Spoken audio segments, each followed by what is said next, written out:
wanted to show you these amazing wood transfer pictures that I made for Casey and for my mother-in-law this year for Christmas. They're really, really easy, and I love how they turned out. So you can do these in color or in black and white, whatever you would prefer, whatever works best for your home. And I'm going to show you really quickly how to make them. Okay, so all you're going to need for this project is a picture printed on regular paper. And the thinner the paper, the better. So I just went to Kinko's and had them print this, and I asked for the thinnest paper, so be sure to do that. I went to Home Depot and had them cut out some pieces of wood, and I did 8x8 because that is the size that I wanted to do for these pictures, but I also have some family pictures that I did a little bit bigger. So whatever size you would like, they can cut for you just there at Home Depot, which is so amazing. And then I just went and sanded along all of the edges.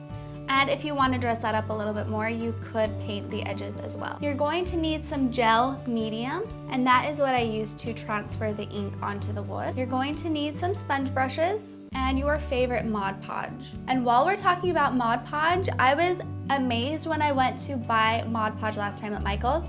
Plaid has made so many different varieties, and as you can see here, I'm using the Antique Matte, which I loved for this project, but they also have a variety of different kinds. And you can buy this sample pack if you would like, which is amazing. And you guys know how much I love Mod Podge, so I was dying when I went into Michael's and saw all of these different kinds. One that I really love is a washout Mod Podge for kids, because I love crafting with my kids and I always worry about them getting this on their clothes or different things, so that's pretty amazing. And of course you have your original gloss, the gloss finish that is great, and I think it would look really nice. Just whatever finish that you would like best for this project. They have the gloss and they also have the matte. So many different options. Like I said, I was dying when I went in there. So let me know what your favorite is. And lastly, you're going to need a washcloth or anything like this, an old rag, anything, to wipe off the paper off of the back of your picture.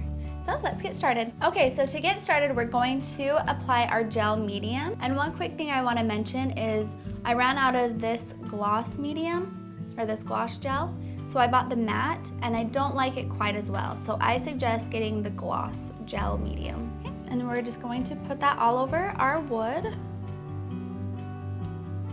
And you're going to want to apply a generous amount. I did this at Christmas time, if anyone saw my vlog from Christmas Eve, and I didn't apply enough of the gel and my pictures didn't work, and it was devastating. So I don't want any of you to go through that. I was in tears. So make sure to apply a lot of that gel all over. So get it all over there really, really good. And then smooth it out.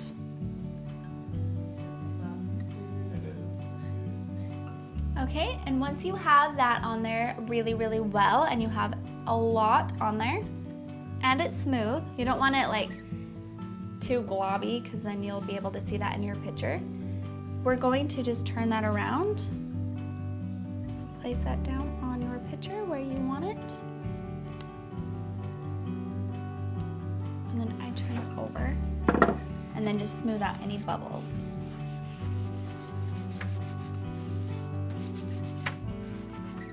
You're going to want to get that just as smooth as you possibly can. You're going to want to let that dry overnight, or at least 8 hours, because if you try to wipe the back of the paper off too soon, it won't be dry and it will just all wipe off. So make sure to let that dry all the way through. Okay, so to save on some time, I have one that has already been drying overnight, and I'm just going to take my wet rag, and I like to put it on top. I'm just kind of push that down a little bit, get it really, really wet.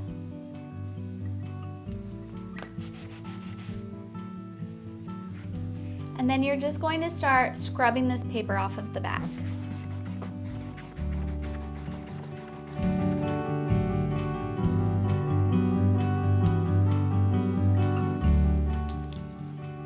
And if you get any little bubbles, this is why I didn't like the matte as well. I had a little bit more problems like little bubbles and things like that.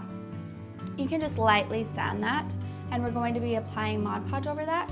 So if you have any problems like that, it's not a big deal because it's on wood, so it looks really nice if it's a little bit worn.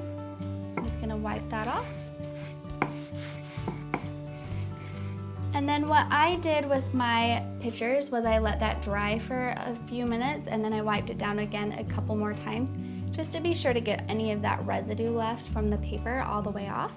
Okay, so once that is all dry and that residue is off, I also went around the edges with some sandpaper. Some of that gel might ooze out on the end, so you can just sand that right off. Another thing you can do, as you can see, my picture is a little crooked.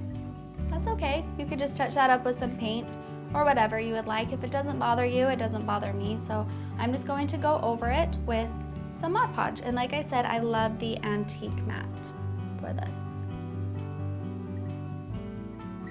I'm just gonna go right over that. I think that this is such a fun idea to do with your Instagram pictures. You can just take those into Kinko's and they can print those off, and that's such a fun way to capture that memory in those fun pictures. And I like to do about 2 or 3 coats of the Mod Podge. Set that aside and let it dry. And then when it's dry, you're going to have a finished picture just like this. I love it so much. And you can add any picture hooks on the back or anything if you want to hang it on a wall, or you can get a little stand and set them on a mantle or anything. The possibilities are endless. All right, you guys, so that is it for these wood transfer pictures. My very, very favorite thing to do right now. I plan on covering my whole house with them. So I'll be sure to show you guys pictures. Please send me pictures if you guys try this. I would love to see them on Facebook and Twitter. Thank you so much for watching. I'll see you next time. Bye-bye.